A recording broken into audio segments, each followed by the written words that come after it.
अस्सलाम वालेकुम। किसी ने सोचा भी नहीं था कि एक कोफ्ता प्लेट में इंसान का मिला नाखून एक ऐसा राज खोल देगा, पुलिस, मीडिया और आवाम को हिला कर रख देगा। मगर सवाल ये है कि इस होटल में क्या पक रहा था, ये नाखून कहाँ से आया और ये मामला इंसानी गोश्त तक कैसे जा पहुँचा। इसी खौफनाक सच्चाई को जानने के लिए ये वीडियो प्लीज़ आखिर तक ज़रूर देखिए। दोस्तों, कहानी शुरू होती है फैसलाबाद से, जहां मुमताज़ बेगम नामी एक दरमियानी तबके से की मेहनती खातून बरसों से एक छोटा सा कोफ्ता हाउस चला रही थी। ये दुकान फैसलाबाद के तंग मगर मसरूफ तरीन बाजार के आखिरी कोने में आबाद थी। वो जगह जहां सैकड़ों लोग गुजरते थे, मगर इसकी खुशबू दूर दूर तक फैल जाती थी। लोग पीछे मुड़कर भी इसकी दुकान को देखते थे। और ये जगह सिर्फ खाने की जगह नहीं थी, बल्कि रिक्शा ड्राइवर और तलिबा, मेहनत मजदूरी करने वाले गरीब वर्कर का भूख मिटाने का ये सहारा थी। इस दुकान की मालकिन थी मुमताज़ बेगम, जो तकरीबन 50 साल की थी। मुमताज़ बेगम ने अपनी प्लेट की कीमत नहीं बढ़ाई। ये बात हर आदमी के लिए हैरान कुन बात थी कि इतना सस्ता गोश्त आखिर वो कहाँ से लाती है।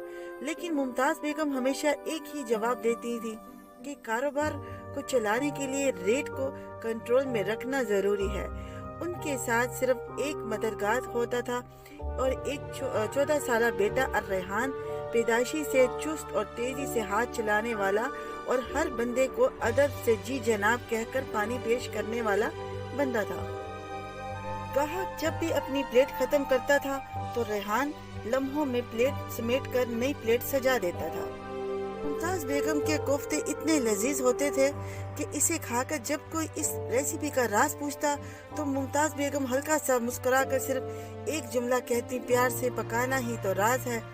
लेकिन इस प्यार के पीछे एक ऐसा गैर मामूली अंधेरा छुपा था जो मुमताज़ बेगम के दिल में भी बेचैनी पैदा कर रहा था कि आखिर उसे इतना सस्ता गोश्त कैसे मिल रहा है।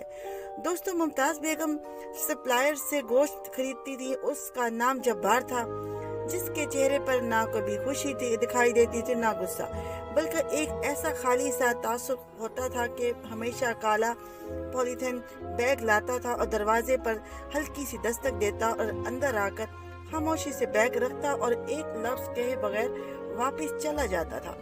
बाजार में गोश्त के रेट आसमान पे छू रहे थे, मगर जब्बार का लाकर दिया हुआ गोश्त मार्केट से आधी कीमत पर मिलता था, जो एक नॉर्मल दुकानदार के लिए गैर मामूली बात थी।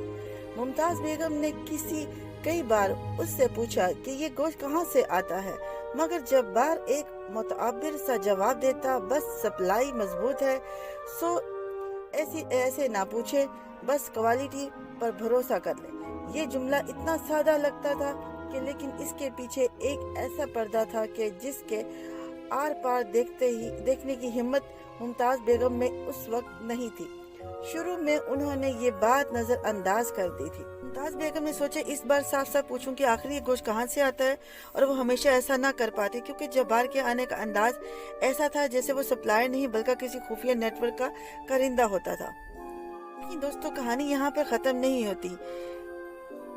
कहानी का खतरनाक मोड़ तब आया जब बिलाल नामी लड़के की एंट्री हुई, जो कि लॉ डिपार्टमेंट का तालिबे इल्म था और मामूल के मुताबिक कोफ्ता खाने आया। रेहान ने हस्बे आदत मुस्कुराते हुए जी भाई कहकर प्लेट आगे रखी। जैसे ही बिलाल ने पहला निवाला लिया, लेकिन आज कोफ्ता कुछ ज्यादा टेंस यानी गाढ़ा था, लेकिन मगर उसने नजरअंदाज कर दिया। जब उसने दूसरा बाइट लिया तो उस लम्हे कोई छुपती हुई चीज बिलाल के दांतों से टकराई। वो लम्हा इंतहाई खामोशी मगर जलजले जैसा जितना शदीद था। बिलाल ने पहले उसे हड्डी समझा और जब उसने जुबान से घुमाकर अपने मुंह से बाहर निकाला तो उसकी आंखें एक लम्हे को पूरी मुनजमिद हो गई। वो एक इंसानी नाखून का टुकड़ा था। बिलाल ने एक लम्हा भी जाया ना किया, टिश्यू उठाया और नाखून के टुकड़े को लपेटा और सीधा हॉस्टल की तरफ निकल गया। उसने हॉस्टल पहुंचते ही जल्दी से टेबल लैंप ऑन किया और वो टिश्यू खोला जिसमें नाखून था। रोशनी पड़ते ही शक यकीन में बदल गया। کہ وہ واقعی انسانی ناخن تھا، اس حقیقت میں نے بلال کے دماغ کو سن کر دیا۔ قانون کا طالب علم ہونے کی وجہ سے وہ جانتا تھا بلال قانون کا طالب علم ہونے کی وجہ سے وہ جانتا تھا اگر یہ بات صرف خوف کی بنیاد پر کسی کو بتائی گئی تو وہ لوگ ہنس دیں گے، اور اگر ایسا ثبوت اس کے ساتھ فرانسیسی تک پہنچی تو یہ خاموشی تنور پورے فیصل آباد کے لیے یہ سائرن بن سکتا ہے۔ اسی لمحے بلال نے موبائل سے فون کیا اور اپنی کلاس فیلو دعا کو کال کی۔ دعا MBBS کے آخری سال میں تھی اور فرانسیسی کے ڈپارٹمنٹ میں تھی۔ اس نے وقت ضائع کیے بغیر ایک جملہ بولا، کچھ مت پھینکنا۔ دعا کے ڈپارٹمنٹ میں گیا، باضابطہ نمونہ جمع کرا دیا گیا۔ رپورٹ آنے میں کم از کم چند گھنٹے لگنے تھے، مگر بلال واپس اپنے ہاسٹل نہیں گیا بلکہ سیدھا پولیس اسٹیشن پہنچا اور ڈیوٹی آفیسر کو مکمل تفصیل دی، اور اس نے ایک پل بھی نہ ضائع کیے بغیر اس کیس کو DSP عارف ملک کو یہ کیس ہینڈ اوور کر دیا، جو فیصل آباد کے ان چند آفیسروں میں سے ایک تھے جنہیں شہر کے اندرونی نیٹ ورک کی حقیقتوں کا ادراک تھا۔ ابتدائی رپورٹ لفظی طور پر 2 لفظوں پر مشتمل تھی۔ DSP عارف ملک نے بالکل بھی کوئی انتظار نہیں کیا۔ انہیں فوراً لوکل مجسٹریٹ سے ارلی ایکشن کی زبانی اجازت لی اور پولیس کی ٹیم لے کر شام ڈھلتے ہی بغیر وارننگ کے ممتاز بیگم کے کوفتہ ہاؤس پر چھاپا مارا۔ ممتاز بیگم اس اچانک انٹری سے مکمل طور پر سن ہو گئی تھی۔ دکان کے اندر موجود چند گاہکوں کو باہر نکالا۔ ارحان ایک لمحے کو کچھ سمجھ نہیں سکا کہ ہوا کیا ہے۔ کچن کے برتنوں سے لے کر فارغ دیگوں مسالوں جہاں تک ہو سکا تلاشی لی۔ کالے پولیتھین گوشت کے بیگ تک سب کچھ ایویڈنس پیکٹ میں سیل کیا جانے لگا۔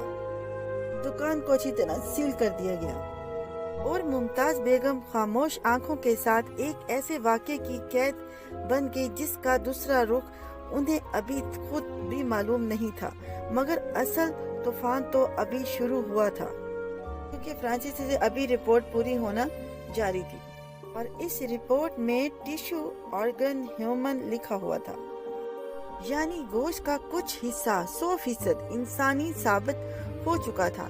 DSP عارف ملک نے ایک لمحہ بھی ضائع نہ کیا۔ انہوں نے پولیس اسٹیشن ممتاز بیگم سے ابتدائی پوچھ گچھ شروع کی اور ممتاز بیگم نے بے اختیار وہ واحد نام لیا جس کا خدشہ وہ برسوں سے اپنے دل میں دبائے بیٹھی تھی، یعنی جبار۔ DSP عارف ملک کے فوراً قریبی دکانوں گلی کے نکر پر موجود CCTV کیمرے کا ڈیٹا نکلوایا اور پہلی بار وہ فوٹیج میں واضح دکھائی دیا جس کے بارے میں ممتاز بیگم نے بتایا تھا۔ وہ ایک عام موٹر سائیکل والا سپلائر نہیں تھا، بلکہ وہ اکثر ایک کالی کار سے اترتا تھا اور دکھائی دیتا تھا کہ یہ کار لوکل رجسٹری سے باہر تھی۔ جب سوراخ نکالا گیا تو گاڑی کا نمبر سورج ٹریڈنگ کے نام سے نکلا۔ 2 گھنٹے کے اندر سورج ٹریڈنگ کے پورے نیٹ ورک ایکسپورٹ کے ریکارڈ نکلوائے، اور سب سے پہلا شوق یہ لگا کہ کمپنی اصل میں گوشت کی نہیں بلکہ کیمیکل بایولوجیکل مٹیریل کی رجسٹرڈ کمپنی تھی۔ اس وقت عارف ملک نے یہ کہا، یہ حرف کوفتے نہیں، رشتوں کی لاشوں کی تقسیم کا راستہ ہے، اور اگلے ہی گھنٹے میں سورج ٹریڈنگ کے نام پر رجسٹرڈ اس بلیک سٹان کار کو by pass road per trace کر لیا گیا۔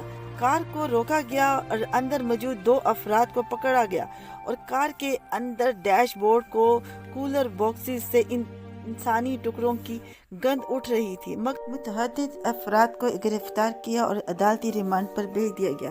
ممتاز بیگم اور اس کے بیٹے ارمان پولیس سے حفاظتی تحلیل میں لے کر طبی اور قانونی سہولیات فراہم کی، جبکہ یونیورسٹی طالب علم بلال کو بہادری پر عوامی سرامی ملی اور وہ خود اس مقدمے میں ایک اہم چشمدید گواہ بنا۔